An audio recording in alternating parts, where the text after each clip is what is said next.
And we now like to consider motion with gravity considered. And these would be problems like dropping a ball off of a cliff, throwing a ball off of the cliff, throwing the ball on the ground straight up and watching it come back down. That's the type of things that we want to study now. So in this picture, let's say we're on a cliff and we're D meters high, and we just drop a ball to the ground, and we want to know how far or how long it takes to get there, or how far it is if you know the time. So the first thing you have to do in these problems is make sure you get your coordinate system correct. So let's get our coordinate system correct. So let's say that down is in the negative direction. So we'll go down is negative and up is positive. Okay. And gravity has acceleration. So the acceleration is all due to gravity, and the symbol is G, and it equals, because it's pulling downward, it's minus 9.8 meters per second squared. And that you need to memorize. So it's about 10 meters per second squared, and it goes downward because we're saying negative is down. Okay? So let's see how it goes. Let's say we drop the ball. The first problem, we drop the ball, and it takes 10 seconds. So delta T equals 10 seconds. It takes 10 seconds, and then it hits the ground. And you want to know how high is the cliff. Okay? So another way to say that is, what's the distance that it traveled? So let's let this equal the initial position. Let's make it y instead of x, since we're going up and down. We can make it anything, but let's say y naught equals, we'll set this equal to 0. So down here will be some negative number, okay? So down this way is negative. You don't have to do it this way, but this is a good way to do it. Positive is going up. So we want to find delta y. So delta y meaning the distance it's going to travel, is going to equal v naught t plus 1/2 at squared, just like the other problems. And we're going to go just play. We want to know what how high it is, which is delta y, right? It's the distance traveled. So delta y equals, well, we didn't throw it, we just dropped it. So the initial velocity is 0. 0 plus 1/2. Acceleration is minus 9.8 meters per second squared times 10 seconds squared, so 10 squared. Okay, so the distance traveled equals 0 plus 1/2 of 10 is 5. So let's just round it up.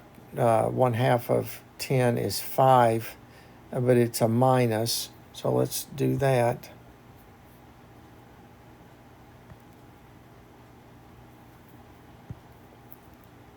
Zero minus 4.9 is 1/2 of 9.8. So 4.9 times 10 squared is 100. So delta y equals minus 490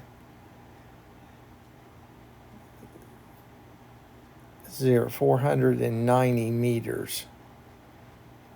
And minus 490 meters means it went down 490 meters. So you would say the cliff is 490 meters high.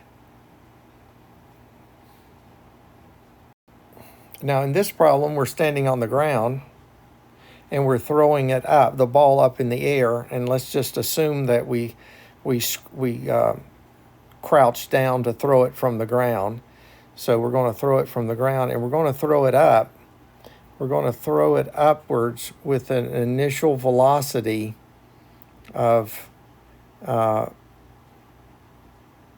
10 meters per second. Okay. And we want to know how long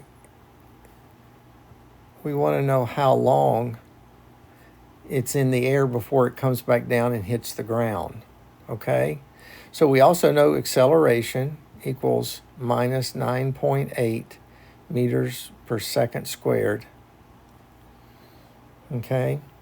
And we want to know how long it's going to be in the air. And all we're doing is throwing it up at that. Now we know what y0 is. It's at 0. We're going to set this equal to 0. And remember, we're going to go up in the positive direction. Okay? So we know this. And we know y. The y final is 0. Okay? Right? We throw it up. It comes all the way back down. So it starts at 0. It goes up. So what it's going to do is it's going to go up. Gravity will stop it and bring it right back down to the ground. So delta y is going to equal 0 minus 0, which is 0. Okay, so what are we going to do now? Let's see, what are we going to do? Let's put this up here. Well, we're going to have to use a formula. And which formula do you think we're going to have? We're going to have distance, velocity, and acceleration. So we're back to the main one that is used most often. So it's going to be delta y equals v naught times time plus 1/2 at squared. Delta y equals 0. The initial velocity is upward, so it's 10 meters per second times time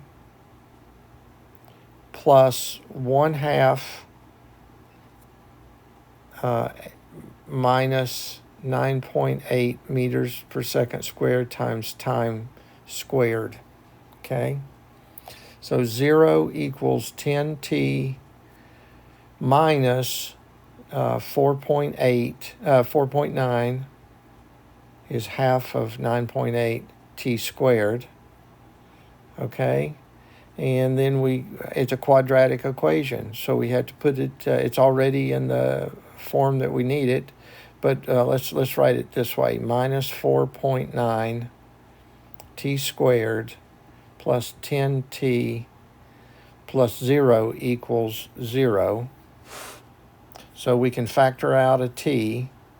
T times minus 4.9 t plus 10 equals 0. So either t equals 0, this one, will make that 0, or minus 4.9 t plus 10 equals 0. Let's take this over to the other side by adding it. So we get 10 equals 4.9t, and t equals 10 over 4.9. That's like 10 over 5 is 2, so a little more than 2. So t equals 2 point something. Okay, you can use a calculator. It's probably 2.1 or something. So it takes 2 seconds. If you throw it up in the air at 10 meters per second, it will take about 2 seconds for it to go up and come right back down. So that's the kind of problem you can do. You could even start on a cliff and throw it up and still figure it out. But we'll save that for another day.